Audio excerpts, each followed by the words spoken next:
Pas de soleil, pas de soleil, pas de soleil.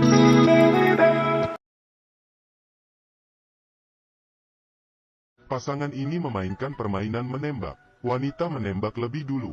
Satu tembakan tidak kena. Giliran pria, dia asal menembak dan kena semua. Dia bahkan pamer ke pacarnya. Cukup punya tangan saja. Wanita tidak senang. Ayok satu kali lagi. Kali ini tatapannya berbeda.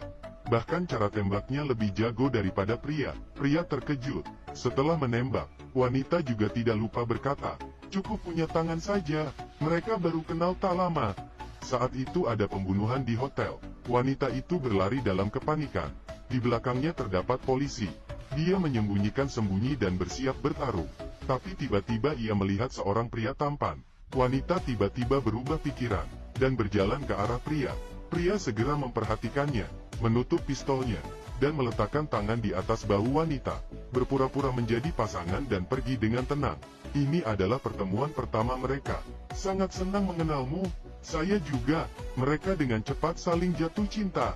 Makan bersama, berdansa, menghabiskan akhir pekan bersama.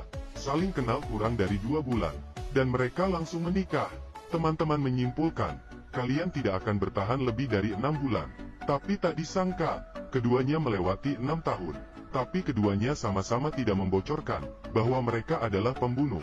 Pria berpura-pura menjadi pembangun. Saat tidak ada kerjaan, ia akan mempraktikkan teknik tembakannya. Sedangkan wanita berpura-pura menjadi seorang programmer. Sebenarnya dia bermain lebih besar dari suaminya.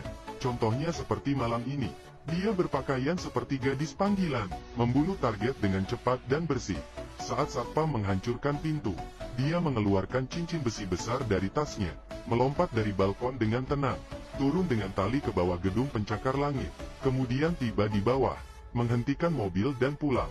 Saat suaminya pulang, dia sedang membuat makan malam. Dengan begitu kedua pembunuh saling menutupi selama 6 tahun.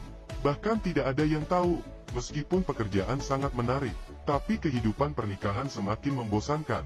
Mereka seperti suami istri pada umumnya, juga sama-sama mulai tidak senang dengan satu sama lain.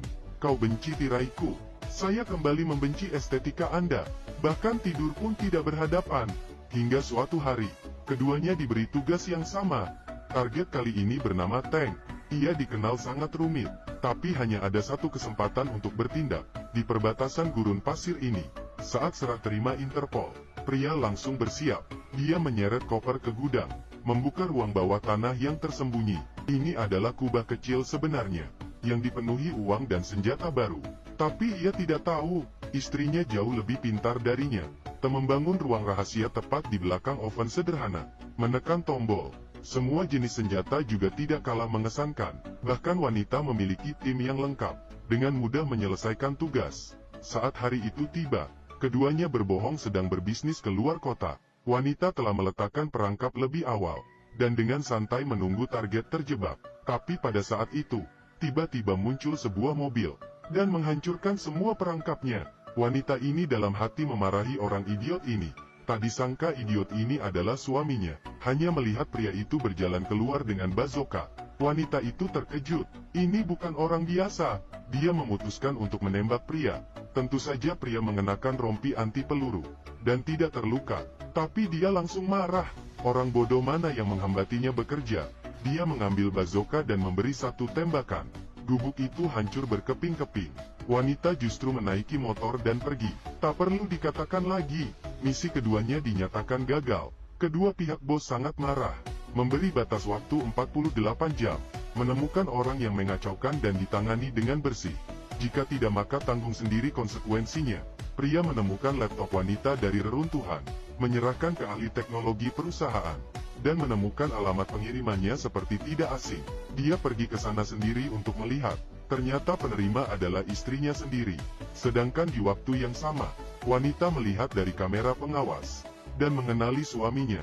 Suamimu menelepon. Dia bertanya makan jam berapa. Beritahu dia jam 7.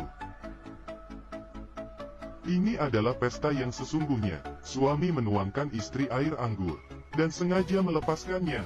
Istri secara tidak sadar langsung menangkap botol. Mampus. Reaksinya terlalu cepat. Tersenyum. Wanita ingin memperbaiki, tapi telah tidak bisa disembunyikan. Biar aku membersihkannya, aku saja. Reaksi pertama pria adalah bergegas ke kamar, dan mengambil sebuah pistol. Tapi tak disangka, wanita mengendarai mobil dan pergi. Pria itu berlari mengejarnya dengan tergesa-gesa. Secara tidak sengaja menekan pistol, peluru hampir mengenai istrinya. Wanita mengira pria ingin membunuhnya. Pria masih mencoba menjelaskan, tapi istri dengan tidak ragu menabraknya. Pria masih tetap berusaha memecahkan jendela mobil dan masuk, tapi wanita itu melompat langsung keluar mobil. Kita harus mengobrol. Pria sangat marah dan mencari sahabatnya. Di sisi lain wanita juga mencari sahabatnya untuk minum. Teman keduanya berkata, "Sudah saya bilang ia tidak bisa diandalkan. Membohongimu selama 6 tahun. Menggunakan pernikahan sebagai penutup. Dan mempermainkanmu." Dengan begitu kesalahpahaman semakin besar. Keduanya tidak bisa tidur sepanjang malam. Hari kedua, wanita lebih dulu pulang untuk membereskan barang. Tidak sengaja melihat video pernikahannya. Ia sedikit tergerak. Tapi saat pria kembali ke rumah itu telah kosong. Bahkan kubah kecilnya juga dicuri habis. Pria tidak tahan, dan pergi ke perusahaan wanita. Dia bernegosiasi dengan istrinya, berkata bahwa pekerjaan kita sama. Jika kamu mau mengalah dengan baik, maka aku akan melepaskanmu. Bagaimana mungkin wanita menurutinya? Dengan satu perintah menghancurkan semua bukti, dan kemudian mengaktifkan tombol, memasang kabel di gedung yang berlawanan. Seluruh tim berhasil lari dalam waktu 1 menit. Ketika pria itu masuk, ia hanya berbalik dan tersenyum.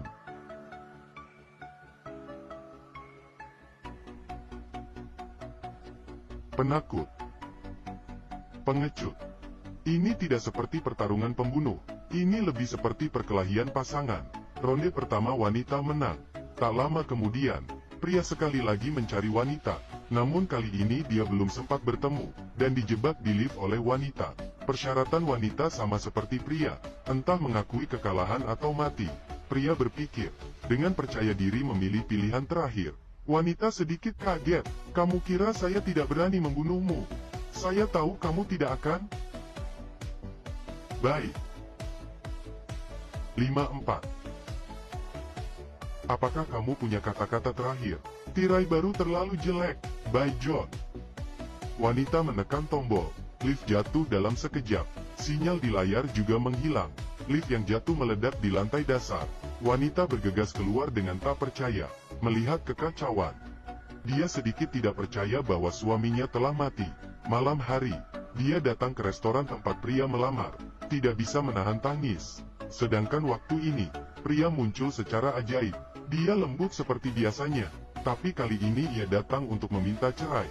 Ternyata siang tadi ia bersembunyi di lift lain, selamat dan aman. Tapi melihat istrinya begitu kejam padanya, ini membuat ia terluka. Keduanya berdansa untuk terakhir kali. Pria menyalahkan wanita, menggunakan pernikahan untuk menutupi status pembunuhnya. Wanita sangat sedih, berbalik dan lari ke dalam toilet. Pria tahu ini pasti adalah jebakan lagi. Seperti yang disangka, toilet tiba-tiba meledak.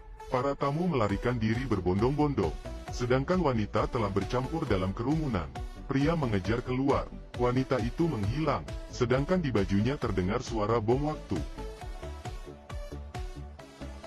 Mundur-mundur. Kali ini pria benar-benar kecewa. Dia berjanji dengan wanita, "Mari kita pulang," untuk membuat semuanya jelas. Pertarungan terakhir antara pasangan pembunuh akan dimulai. Pertama adalah pertarungan menembak. Kemudian senjata dingin. Terakhir adalah perkelahian. Akhirnya keduanya hampir kehabisan tenaga. Saat ini wanita melihat pistol. Pria langsung mengerti.